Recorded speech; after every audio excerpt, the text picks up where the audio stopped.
Grace has been neglected since basically the game's release, and now Hoyo decided to buff her by giving her a bloom. What was originally Vivian's unique mechanic has now been given to not only Grace, but Bernice as well.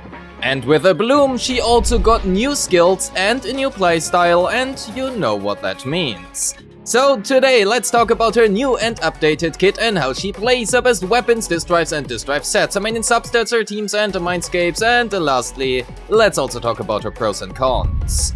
Welcome! I'm Rivenous, and this is your complete, updated, in-depth guide to Grace Howard.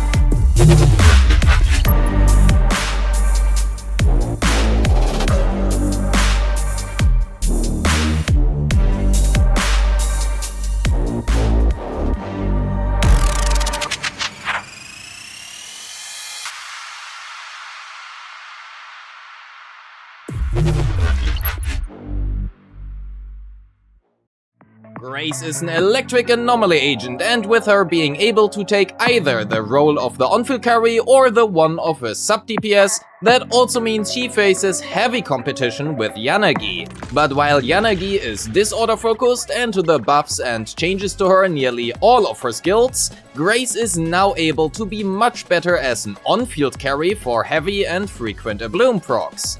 Which also means she finally carved out a niche for herself. As only one of 5 agents, Grace features an evasive assist, and aside from that, both her quick assist and assist follow-up work as we would expect them to work, and while we will occasionally use them, we will not cover them any further. Grace has a 4-part basic attack string, with the first 2 and the 4th hit dealing physical damage, and the 3rd hit dealing a mix of physical and electric damage. The physical damage portion of her basics will become important later on when we will talk about her core passive. Grace can freely move in between each basic attack or cast her EX special, dodge counter or even dash attack, and neither of those actions will interrupt her basic attack string. When moving, she will perform a sidestep attack by again simply inputting a movement input during an attack. After the 1st or 2nd hit, she will then continue the basic string with her 3rd or 4th hit respectively, effectively skipping 1 attack index. It should be mentioned that there also is a small problem in regards to her basics, which we will get to at the end of the kit overview. Because nothing but her chain and ultimate interrupt her basic attack string, that also means we are free to dodge whenever needed, and we can then follow up, as per usual, with her dodge counter. After using her dodge counter, we can then directly transition into her basic attack 4, which is great because it deals physical damage. So, why is physical damage on an electric agent important?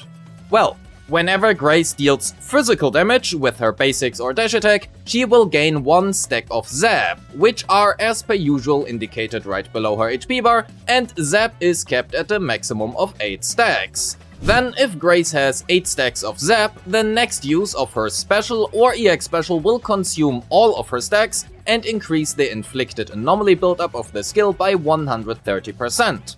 Here is a table of her basic attacks and how many stacks of zap each basic attack can build. Because zap is generated per damage instant and not skill use, the amount differs between each attack. Positioning yourself too far from the enemy can make some instances miss, which can lower the total gain of zap per attack. Because Grace's special does not interrupt her basic attack string and takes full advantage of her core passive as well, we will actually use it. It does, however, do what you would expect it to do, and that is dealing a small amount of damage, daze and anomaly. Albeit when boosted by her core passive, the anomaly infliction can actually be pretty meaningful. Additionally, when used with Zap, Grace will also dodge enemy attacks, so timing the use of your special to do that can be very good. Let's talk about her EX special. Grace will throw 2 grenades, inflicting damage, daze and a good chunk of anomaly, but more importantly, when used with full stacks of Zap, it will now also create a small vortex at the target location, continuously pulling in enemies and inflicting even more damage and anomaly. This Vortex's anomaly buildup is also affected by her core passive, and while it does not do too much in Deadly Assault, it massively helps her in Shio defense. Let's do a quick excursion to her ultimate before we return to her new unique special skill. Her chain attack does what a chain attack is supposed to do, surprise, and so does her ultimate. Except her ultimate now also grants her 25 stacks of pulls, and more importantly has another change to it that is not mentioned anywhere. Casting her ultimate will now also instantly grant Grace 8 full stacks of zap. Yippee, post-editing riff here. Guess what I added to the skills description right after I recorded this? Yep. Not only does this have important implications for pulls, as we will see in a bit, but that also means we want to make sure to spend all of our zap stacks before casting her ultimate. But let's talk about pulls first. Whenever Grace gains a stack of zap during pulls, 1 stack of pulls is consumed, and when pulls is consumed to gain the 8th stack of zap, the next granite thrown will additionally throw a pulse granite that will trigger a bloom when hitting an enemy that is affected by an anomaly. The damage dealt by a bloom depends on the type of anomaly as well as the original anomaly damage dealt, just as it has been the case with Vivian. Pulse is kept at 25 stacks, and while yet again not mentioned in her kit, also lasts for 30 seconds, means we have plenty of time to use them. While Grace has any amount of pulse stacks, she can now access a new skill. By holding her special button pressed, she will continuously throw granites and gain 1 stack of zap for each granite thrown, with each granite dealing some damage and inflicting a small amount of anomaly. As it has been the case with her basics, she can freely move and dodge attacks during the skill by simply, well, moving. But, very big but, 2 buts actually. The skill starts off very slow and increases in fire rate, gradually becoming faster over time. Unfortunately, moving around or dodging an enemy attack or doing literally anything else for that matter, such as using an EX special, will reset this timer. This changes nothing in terms of the final outcome, but it does prolong on how long it takes to throw all of the granites and hence wastes also a lot of time. But dodging is still better than getting hit, which means if necessary, better to move around. Now for the second but. It is usually never worth using this skill, except during stun, but more on that later. The next granite throw, as per their wording in her kit, literally means any type of granite, including her special and also her EX special. That means to make optimal use out of her pull state, we ideally never want to actually use her special loop skill. A combo of B123 special B4 and special or EX special twice will also trigger 4 blooms, but it also has the potential to give more decibels, and while it is slightly slower in terms of execution time, the anomaly per second is much higher while also allowing for a bit more flexibility for swapping in between and triggering disorders. With that said, here are 3 important notes about her pull state. First, she can trigger a bloom exactly 4 times per pull state. Since she gains 8 stacks from her ultimate, the first pull stack consumed will trigger a bloom, and since she has then 24 stacks left afterwards, she can trigger it another 3 times. Second, again, the next granite thrown, as per their wording, literally means any type of granite, including her special and EX special, and that means we want to ideally use her basics, special and EX specials rather than her health special loop. Third and last, because pulls can only be gained from her ultimate, that also means decibels become even more important on her. Make sure to regularly use her evasive assist and assist follow-up, as well as triggering disorders and anomalies to gain at least 4 ultimates and hence pull states per fight. After all, there is a massive difference in damage between getting 12 or 16 blooms. With that said, that would cover most of her new kit, so let's end the kit overview with her additional ability that also underwent a small, but honestly massively impactful change.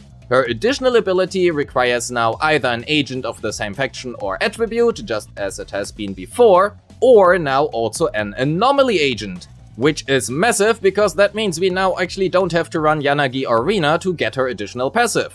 When that condition is met, whenever Grace uses her EX special, the next shock damage dealt will be increased by 18%, stacking up to twice, and this multiplier is additive with anomaly damage bonus because it is, well, anomaly damage bonus, which also means it is a different multiplier from your regular damage bonus, and hence actually a pretty good passive.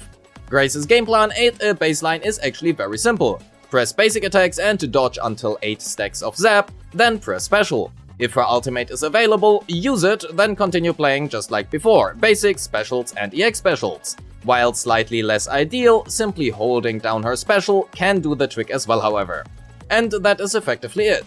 I do want to get quickly back to her basic attacks, however, because there's a small caveat to them, which I have already teased before. The zap stacks she can gain per basic attack are bound to the amount of separate damage instances she deals per attack, and as seen in the footage right now, if you are too far away from the enemy, well, they can miss, which also means less zap stacks. Just something to keep in mind here when playing her, so take care about your positioning.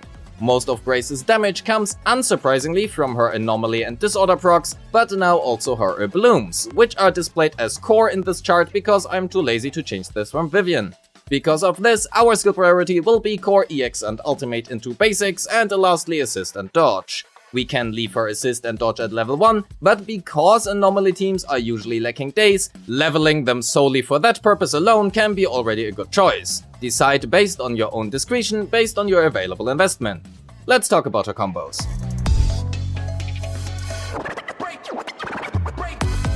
Grace has effectively 3 combos, 2 Decibel Builder combos that we can loop over and over again, and 1 Pulse combo. 1 for out of stun and 1 during stun. Due to how anomaly teams work, there is no set and forget stun combo we can do in every single team and every time, as it heavily depends on the current anomaly gauges and hence the game state.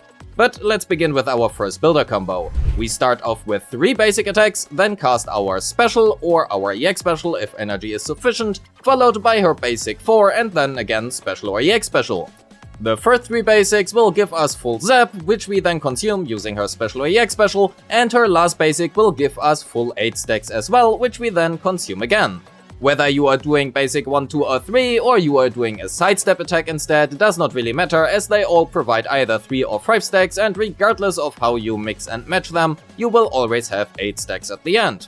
However, because her dodge counter leads directly into her basic 4 and most enemies will just not watch you standing still while doing nothing, using her sidesteps instead of her dodge counter is technically speaking a worse choice. Since her basic 4 grants us 8 stacks as well as her dodge counter inflicting electric anomaly, a simple combo of dodge counter into basic 4 and then special or EX special will also work, and if applicable, this is preferable. Mix and match those 2 builder combos as the fight requires. The most important takeaway really is to only use her special or EX special with a full 8 stacks of zap. When her ultimate is available, we can now go for her damage window, which can differ depending on whether or not we want to use it during or out of stun. Out of stun, if we are at 8 stacks of zap, we begin by using our special or EX special to consume those. If we do not have full stacks, we then skip this part and directly go into our ultimate. This will give us 8 stacks of zap, which we can then follow up by using a special or EX special. Then we proceed by simply continue using our basics to build zap and our specials and EX specials to spend said zap and then also trigger a bloom up to 4 times. Because Pulse lasts for a while, do not be afraid to switch during this time to apply Anomaly on your other agent for more disorder damage or a different type of a bloom. During stun, however, because the manual combo takes 1 to 1.5 seconds longer than simply keeping her special pressed, there can be situations where holding her special is preferable, as it might allow us to take action with our other anomaly unit during stun for an additional disorder instead. While that is mostly all there is to it, I want to give an important remark to this. The anomaly application of her Pulse special loop is honestly very low, and while this can be of advantage and help not accidentally overwriting an anomaly, it also means we are highly unlikely to trigger disorders simply using this. Effectively, this means in order to optimize our team's damage during this time, it can be of advantage to carefully plan out our team's anomaly application in advance to trigger at least 1, ideally 2 or even 3 disorders during stun. Based on this plan, we can then either use her health special loop, the manual combo, or even a mix of it. That being said, let's talk about her awakenings first, as we will need to the context of what they do for her weapons and builds later on. Her A2 grants Grace a 10% electric damage bonus whenever she consumes saps, and that buff lasts for 30 seconds, so effectively forever. Her A3 to A6 improve upon this by increasing said electric damage bonus by 5% for each further awakening, resulting in her A6 granting a 30% electric damage bonus. In total, you can expect a personal damage increase of around 17% by going from A1 to A6, with the biggest gain being her A2. However, because this value is diminished massively when she, is played in a team, I personally don't think her A3 to A6 are really that much worth it, so my personal recommendation would be to stop at A2 unless you're really like Grace, of course. Grace's best in slot weapon is Practiced Perfection. No, this is not a joke, 60 flat combat AM can be just that good. Not by too much, however, and I do want to expand upon this by quite a bit because it is important to put this into context. First, since Practice Perfection does not provide any anomaly proficiency, this is only true when playing with Yuzua and also her signature weapon Metanuki Morphosis, and I would also recommend changing her 2-piece to Freedom Blues. Secondly, while this will be true for most players, it will be a worse choice the better you are as a player. Due to the high anomaly mastery using this weapon, it is much easier for Grace to reapply shock, and that effectively just results in a higher average uptime on Thunder Metal. Disorders are integral to anomaly teams, but when triggered by one of your other units, this disorder will remove shock, and unless you have planned around that, this results in a lower Thunder Metal uptime and hence also a worse result. Which means, while in theory this weapon will be better for most players, the better you are at playing anomaly teams, and also Grace for that matter, the worse this weapon becomes, falling behind a lot of her other top choices. I hope that makes sense. But generally, all of Grace's weapon choices are very close to each other, and you can effectively just choose whatever you have. If you are free to play, Weeping Gemini is your best option, even more so at Awakening Potential 6, which devalues Electro Lip Gloss by just a bit. Either a 4-piece Thunder Metal or, technically seen, also 4-piece Chaos Jazz will do well enough. They are close towards each other, and whether or not Thunder Metal or Chaos Jazz is better will largely depend on your Awakening level and how well you can maintain either set's uptime. Personally, I would recommend for every type of player to just go with Thunder Metal, as it is easier to maintain a good uptime on it, and there is a lot of intricacies with Chaos Jazz that make maintaining this uptime really difficult. For the 2-piece, Puffer Electro will be your best bet, but either of Freedom Blues, Astral Voice or also Phaethon's Melody can do well enough. As per usual, choose whatever has better substats. 3 small side notes. Since her Awakening 2 to 6 give her up to 30% electric damage bonus, Chaos Jazz becomes worse the higher your Awakening potential is, and when playing with Thunder Metal, make sure to trigger shock upon a previous shock before going into her damage window for higher bloom damage on her own shocks. Lastly, a 2-piece Freedom Blues is her best 2-piece if your choice of weapon is Practice Perfection. Anomaly Proficiency in slot 4, Pen Ratio in slot 5, and Anomaly Mastery in slot 6 are her best choices, but Electric Damage in slot 5 can be ahead before her Awakening 2. After Awakening 2, it is always a worse choice than Pen Ratio, and even more so at Awakening 6. However, the differences are generally pretty small, and 2 substat rolls can already offset this difference. Speaking of which, focus on Anomaly Proficiency and attack percent first and foremost, then flat pen, and lastly flat attack. If you run Practice Perfection, attack percent matters much less because we really want more AP. With her dodge counter now directly leading into her basic 4, that also means her Mindscape 1 got a lot better, providing effectively 4 energy for every basic 4 you do. Depending on the fight and teammates, this can lead to an additional EX special for every single team member, but it also can just not do that. There are a lot of ifs to this. Her M2 reduces the target's electric and electric build-up res by 8.5%, and while good in theory, the real value of this Mindscape depends a lot on you. The electric build-up resistance strat might not actually lead to another shock, and if it doesn't, that can devalue this Mindscape by a lot. In addition, because a part of her damage is now non-electric bloom damage, that also means the electric res strat doesn't do anything for those blooms, well, if it is not her own.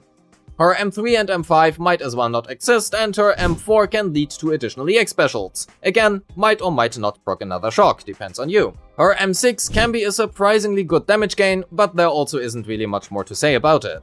All in all, I personally like her Mindscape 1 a lot for the quality of life it gives not only to herself but also the team, but otherwise her Mindscapes are not the greatest. So, Grace has like this small problem that she has like no teams. She takes too much field time to work with Jane or Piper, she doesn't apply Anomaly quickly enough to work as a sub-disorder battery for Miyabi, and she shares the same element with Yanagi, which means no disorders, and that kinda defeats the entire purpose of Yanagi. Means she is stuck with Vivian, Bernice, and to a certain degree, maybe Alice. I would also not recommend Alice, as playing the team feels like complete dogshit, and you would be better off just running literally any other unit not named Grace, at least in terms of gameplay fun, but at least Alice has swappable animations that can allow Grace to take some field time instead and actually do something. But Grace taking the field instead of Yuzua also means Alice's enhanced basic cannot proc assault while inactive, so that is not great either. It works and it will score well, but that is because Alice will score well and not because this team is great.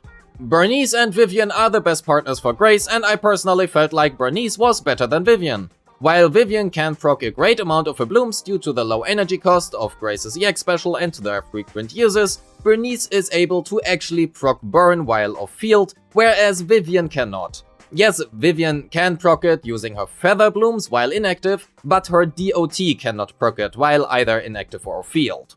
Anyway, point being, her teams are now pretty limited. Play Bernice or Vivian and ideally use Yuzua in the third slot, but Lucia or Rina will work as well, albeit they are a worse choice. Grace's investment is relatively cheap, as we primarily care about her EX and Ultimate, and even those do not matter too much. After her buffs means starting at Awakening Potential 1 and above, she actually becomes really usable now, and she has a lot of good weapon options to choose from. She uses already established sets in Thunder Metal or Chaos Jazz, and you are hence also likely to be able to build her relatively quickly. On the other hand, her Mindscapes are not great, she has like 2, maybe 3 teams if you squint really hard, and even at Awakening 6, she will not perform on a similar level as other options such as Yanagi. Lastly, she is however pretty easy to play at a baseline as long as you treat her Substats like a rhythm game. However, I personally am not a big fan of her playstyle, but you know, that is my personal opinion. And this video got much longer than I expected it to be. So with that, we are at the end of the video. Thank you so much for watching. Don't forget to like and subscribe, to leave a comment on your thoughts on Grace and the new Awakening system, and of course also her buffs, and join the Discord. A special thanks to my YouTube and Patreon members who make this content possible. If you wish to support me, you will find a link to my Patreon in the description, or click the join button right below this video. And as always, I appreciate all of you and wish you a great day. Peace!